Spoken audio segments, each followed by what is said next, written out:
Béni Dominique, quelle est la lecture que vous avez au SIF sur cette question de coalition? Parce que c'est depuis plusieurs semaines maintenant qu'on en parle. Non, il faut un candidat consensuel, il faut un candidat consensuel de l'opposition.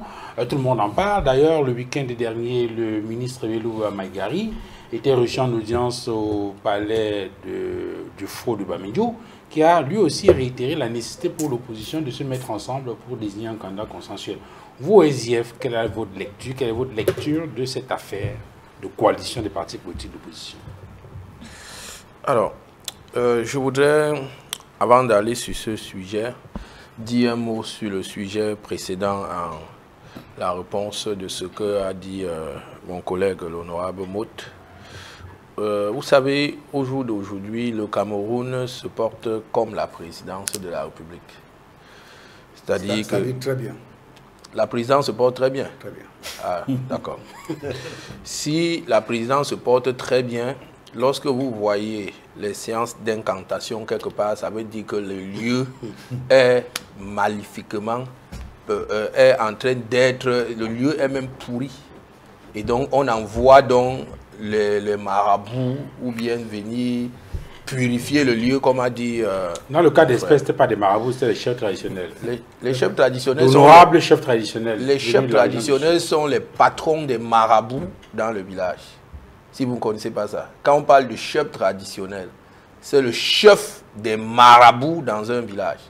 Quand vous arrivez dans un village, le chef vous dit tel marabout fait telle chose, c'est que c'est lui le chef de tout ce qui est maraboutage. Et c'est eux donc qui ont pris le pouvoir de ces marabouts-là pour aller mettre à la présidence. Et donc, il y a nécessité de purifier si jamais un autre président de la République venait à entrer. Qui va purifier, mon cher collègue? Donc, je voudrais dire que l'honorable Mout, qui fait partie de ce que nous appelons le RDPC progressiste, devrait, pendant cet échange, dire au moins des choses telles qu'elles sont.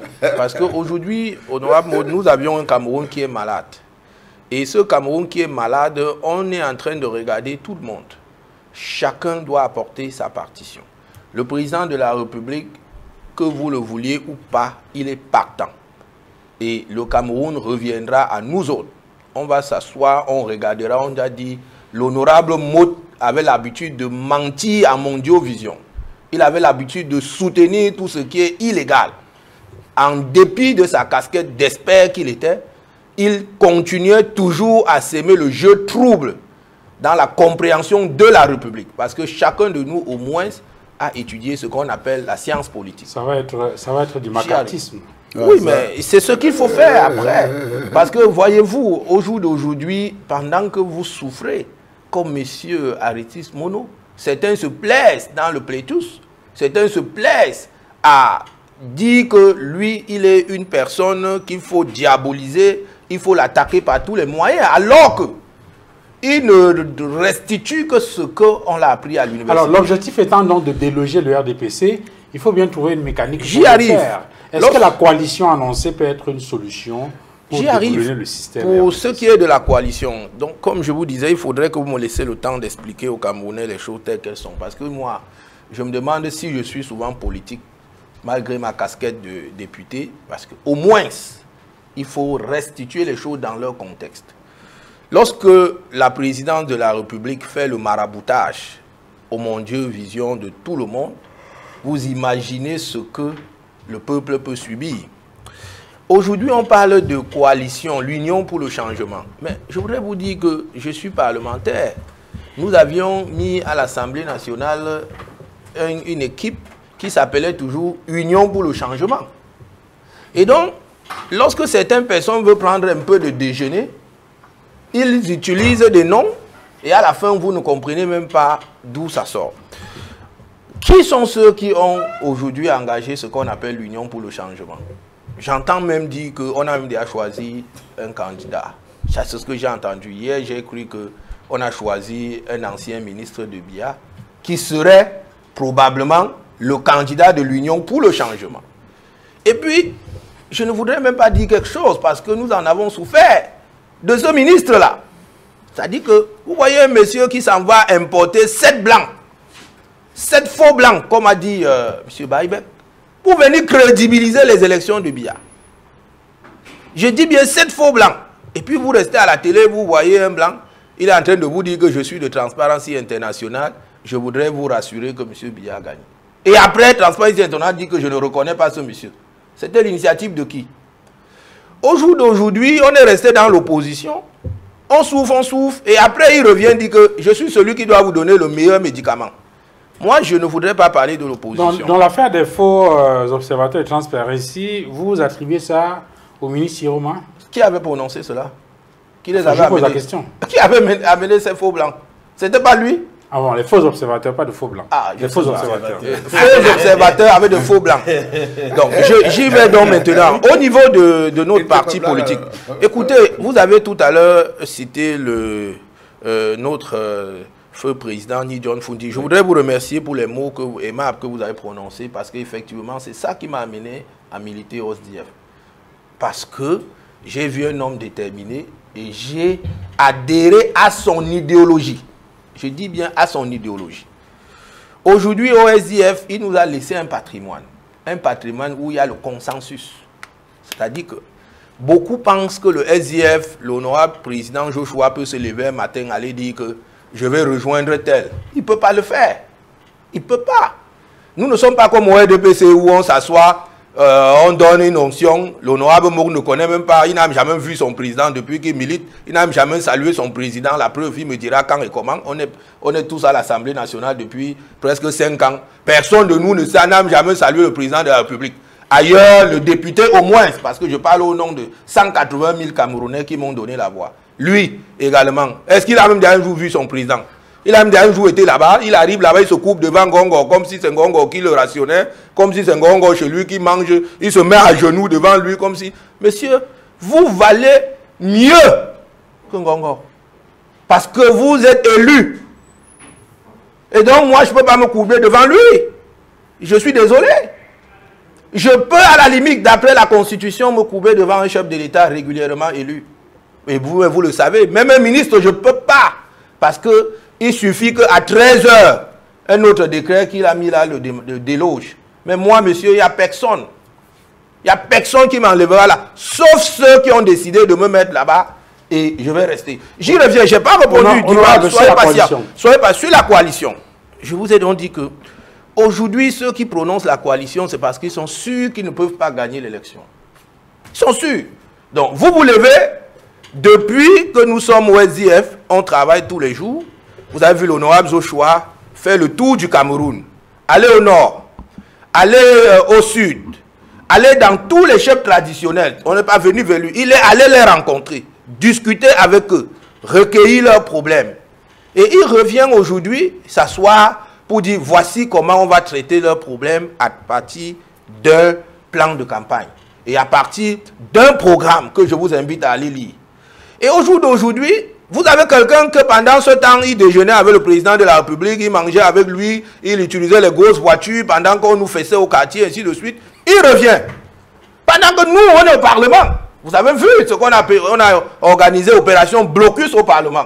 Le Premier ministre, on nous sert un texte à 10 h, on nous dit à 14 h de débattre sur le budget de l'État. Mon collègue ne dirait pas le contraire. On nous sert à 10 h. 14 h, vous devez débattre. Le nombre de pages, c'est au moins 3000 pages. Et il faudrait que vous expliquiez le problème, vous résolvez le problème de Camerounais en le recevant à 13 h et à 14 h, vous deviez l'expliquer. Or, la loi dit que vous devez le recevoir un mois plus tard et prendre le temps pour l'étudier. Un mois plus tôt et le recevoir et discuter, merci. Mais vous vous retrouvez avec des situations pareilles.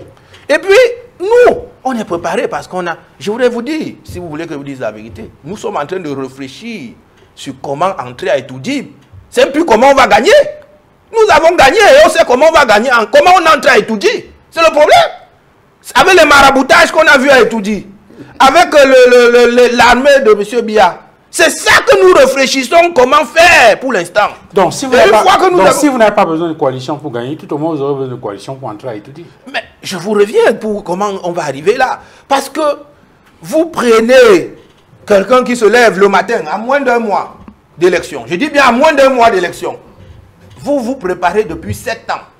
Je dis bien depuis 7 ans. Vous êtes sur le terrain. Vous inscrivez. Entre-temps, il boit le champagne avec son ami.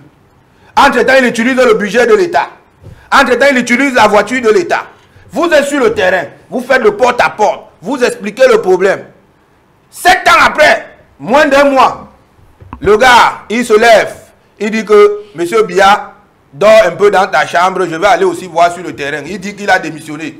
Et il vient dire que c'est moi qui va gouverner la coalition. Vous avez expliqué quelque chose tout à l'heure en 92. J'ai dit à l'Assemblée, j'ai dit, merci, j'ai dit à l'Assemblée, messieurs, vous avez trompé nos parents en 92. Ce n'est pas moi qui le dis, c'est un militant de RDPC, aujourd'hui de l'opposition, qui a dit que j'étais à table quand Foundi avait gagné l'élection. C'était ça. Et on a demandé, est-ce qu'on va laisser un gars de Bamenda diriger le Cameroun? On a dit non, on fait comment? On met l'armée dehors. C'était ce qui était dit, ce n'est pas moi qui le dis. Que Foundi avait gagné en 92, c'est le RDPC qui a dit. Au jour d'aujourd'hui, nous réfléchissons déjà comment est-ce que nous allons finir de gagner et comment est-ce qu'on va entrer à Etoudi. Parce que c'est le problème qui se pose à l'heure actuelle. Et vous avez donc les chefs traditionnels partisans qui viennent donc dire que même si vous gagnez, vous entrez ici, nous allons mettre le diable la nuit qui doit venir vous tuer. C'est ça qui se passe. Non, c'est pas ce qu'ils ont dit. Mais c'est ce qu'ils ont dit. Non, pourquoi est-ce que la maison qui appartient à tout le monde, la maison qui appartient... Mais tu vois, si je viens ici et que tu as mis, votre patron a mis le maraboutage ici, je ne viens pas. Parce que je ne sais pas quel machin je vais retrouver ici. Et donc on est là donc dans une situation où, après 42 ans, nous avions un expert comptable qui vient nous dire que, monsieur, il n'y a pas de route, il n'y a pas de l'eau, il n'y a pas d'électricité, il n'y a pas à manger, il n'y a pas... Mais donnez-nous encore une chance. On peut vous expliquer comment on a pu faire ici, ceci. Qui est coalition, qui n'est pas coalition? Le SDF n'est pas concerné. Je voudrais vous dire ça. Le SDF, au jour d'aujourd'hui, la position de SDF est claire. Nous avions aujourd'hui, même s'il faut citer ces partis politiques, le SDF devient leur grand frère. Il n'existe pas un endroit où on ne doit pas respecter le grand frère. Donc nous avons dit à notre président, l'honorable Joshua, de se calmer. Celui qui vient toquer sa porte pour nous rejoindre, nous allons l'accepter. Mais aujourd'hui, je voudrais vous mettre au défi parce que le RDPC a volé notre stratégie de campagne. Vous allez voir. Quand nous avions, ils ont compris qu'on va publier, parce qu'on en a publié 36 000 noms. Vous avez vu, ils ont sorti les directeurs de campagne par localité. Et c'est parce qu'ils ont même anticipé. Et c'est juste parce que le journal que nous avions pris pour publier nos noms, le même journal a contacté le RDPC la nuit et on lui a donné plus d'argent. Aujourd'hui, nos noms ne peuvent plus être publiés. Oh, mais je vous le dis, ce qui est réel. Oh, mais quand je vous dis quand même, étant jeune député, croyez-moi, je ne vous dis pas n'importe quoi. L'honorable Joshua, on a tenu un nec hier, puisque c'est hier que nous étions au nec. Pourquoi on a tenu le nec? Il faut changer de stratégie. Parce que nous avions 36 000 noms. Et vous allez me dire, parmi tous ces partis politiques-là, quel est le parti politique aujourd'hui qui peut être dans 360 communes si ce n'est pas le SDF? Le SDF répond dans 360 communes. Quel est le parti politique parmi eux deux, parmi eux tous, qui sont aujourd'hui ceux-là qui peuvent au moins s'adresser au Cameroun sur des causes historiques, si ce n'est pas le SDF? Et aujourd'hui, vous prenez ceux-mêmes qui parlent de la coalition. J'entends, on parle de Dieu Kamini, que je ne connais pas trop. Je ne sais pas, il représente quoi? L'honorable Maud peut parler ici, on tend un peu l'oreille, même comme il est de parti du Mangeois. Mais moi, je représente 180 personnes. 180 000 personnes, ma voix. La voix de Dieu Kamini représente qui? Pour choisir, j'entends, il a qui? Bon, on a parlé de grand frère Anissé Ekane, que je respectais. Jusqu'à hier, ou jusqu'à avant-hier, je dis bien que je respectais. Pour la façon dont il a tenu concernant la candidature du président Maurice Kamto. Parce qu'on se disait qu'à un moment donné, il devait trahir. Et donc, le fou du village, qu'on appelle aujourd'hui Yebga, parce que Yebga c'est le fou du village, aujourd'hui, il faut le chasser du village. Ça veut dire quoi le fou du village? Le fou du village, c'est celui qui trahit le village. Il a trahi quel village? C'est-à-dire que lui, au moins, on se serait attendu parce qu'il comprend que le Cameroun a un problème. Nous voulons autant de candidats que possible, au lieu de dire que absolument il faut aller, au lieu que Maurice Kamto puisse utiliser notre parti, vaut mieux que ça soit personne. C'est ce qu'il a fait. On appelle ça quoi? C'est la théorie de l'estomac. Qu'est-ce qui peut l'animer à ne pas être aussi si minable devant tout le monde? Si minable, et il dit qu'on doit l'appeler bonbon. Vous savez, Dival Fangwa, si mon collègue il connaît, il sait qu'à l'Assemblée, on ne me manque pas de respect, surtout sur l'aspect républicain, parce qu'on a assez trompé le peuple. Je n'ai rien à envier à la politique, mais je dis que le 12 octobre, Biya doit quitter. Ok.